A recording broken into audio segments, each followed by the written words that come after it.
হ্যাঁ, কারণ আপনারা অনেক কষ্ট করে এবং পরিশ্রম করে দীর্ঘ 37 বছর ধরে আমার সংগঠনের সাথে জড়িত আছেন। তো যাই হোক, এই বিশাল মহাসমাবেশ ডাক দেওয়ার একটাই উদ্দেশ্য এবং কারণ যে আপনারা হয়তো অলরেডি জেনে গেছেন যে আমাদের বাংলাদেশের প্রেক্ষাপটে এখন বাংলাদেশের অবস্থা খুবই করুণ কাহিনী। তো আমাদের উচিত একটু দেশ এবং রাষ্ট্র নিয়ে ভাবা, নিজেদের চিন্তা করলে তো শুধু হবে না। আপনারা হয়তো দেখে আসতেছেন যে দীর্ঘ 37 বছর হলো আমরা সবাই গ্রাম পর্যায়ে খেলা করতেছি। তো আমাদের এখন উচিত একটু রাষ্ট্র পর্যায়ে খেলা করা। হ্যাঁ, তাতে আপনাদের মতামত কি?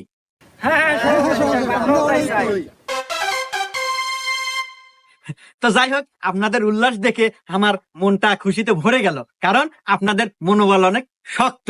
তো যাই হোক, দেখেন আমাদের কিন্তু ক্ষমতার কোনো কমতি নাই। আপনার জেলা থেকে শুরু করে একদম পৌরসভা, ইউনিয়ন, তারপরে গ্রাম, গ্রামগঞ্জের রাস্তাঘাট, অলিগলি, এমনকি টয়লেট